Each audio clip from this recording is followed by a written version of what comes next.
Hi అండి. Hi నమస్తే. Artist గా చిరంజీవి గారి అభిమానిగా, రామ్ చరణ్ గారి అభిమానిగా ఇప్పుడు ట్విన్స్ అంటున్నారు ఉపాసన గారికి, ఎలా అనిపిస్తుంది? ఈ వార్త అయితే నాకు చాలా ఆనందంగా ఉందండి. యాక్చువల్గా ట్విన్స్ అనేది ఉపాసన గారు ఏదో కొంచెం లీక్ చేసినట్టుగా అనిపించింది, కానీ అఫీషియల్ న్యూస్ అయితే కాదనుకుంటున్నాను. యాక్చువల్గా ట్విన్స్ అయితే ఇంకా మంచిదే. ఒక విధంగా చెప్పాలంటే మేము అదృష్టంగానే భావిస్తున్నాం. ఆయన అభిమానులుగా, మెగాస్టార్ చిరంజీవి గారికి అభిమానులుగా కొత్తగా అంటే ఫస్ట్ సంతానంగా ఒక ఆడపిల్ల పుట్టింది. అయితే రెండో సంతానంగా ఒక వేదిక, అది సినిమా వేదిక మొత్తం మీద ఏదో సందర్భంలో ఒరే ఈసారి అయినా సరే ఒక మగపిల్లోడిని కనరా, ఎందుకంటే ఇంటి నిండా ఆడపిల్లలే ఉన్నారు, నేను ఆడుకుంటే మగపిల్లడితో కూడా ఆడుకున్నట్టు నాకు ఉండాలి కదా అన్న ఉద్దేశంతో అది చాలా సరదాగా చాలా ఫన్నీగా చెప్పారు చిరంజీవి గారు. ఒక 6 నెలలు అవుతుందేమోనండి ఈ న్యూస్.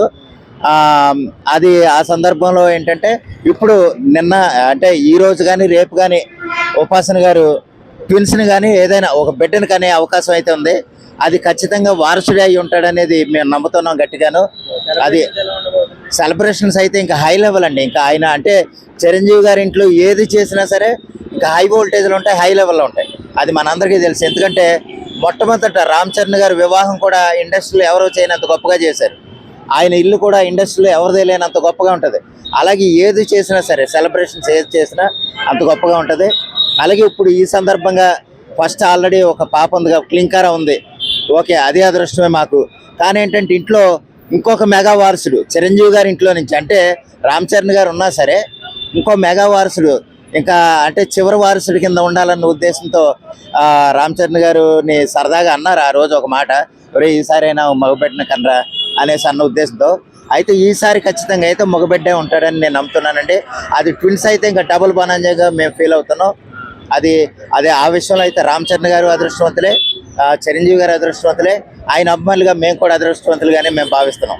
ఓకే, అంటే చిరంజీవి గారు మొత్తం డెకరేషన్ ఇల్లంతా రంగరంగ వైభవంగా డెకరేట్ చేపిస్తున్నారు వాళ్ళకి వెల్కమ్ చెప్పడానికి అని విన్నాను. అవునండి. ఇంకా అది ఎలాగంటే ఆయన ఇంకా మనం అంటే ఒక ఫ్యాన్స్గా ఎంత ఆనందంతో ఉన్నామో ఆయన సొంత తాతయ్య గారు అవుతాడు.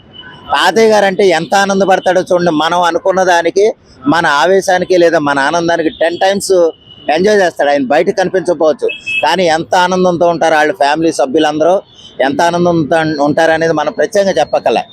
అది ఇక ఇల్లంతా రంగరంగ వైభవంగా ఉంటుంది. ఆ ఇల్లు ఎలాగుంటుంది అంటే ఇంకా వైకుంఠం మాదిరి ఉంటుంది. అటువంటి వైకుంఠంలోకి, కలియుగ వైకుంఠంలోకి ఆ చిన్న వారసుడు వస్తున్నాడు అన్న ఆనందంతో చిరంజీవి గారు ఎంతో ఆనందంగా ఉన్నారు. అదే విషయంలో ఆ వారసుడు కూడా రేపో మాపో ప్రవేశం చేస్తాడని నేను కోరుకుంటున్నాను.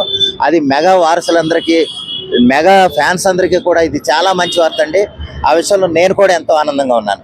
Thank you. Thank you.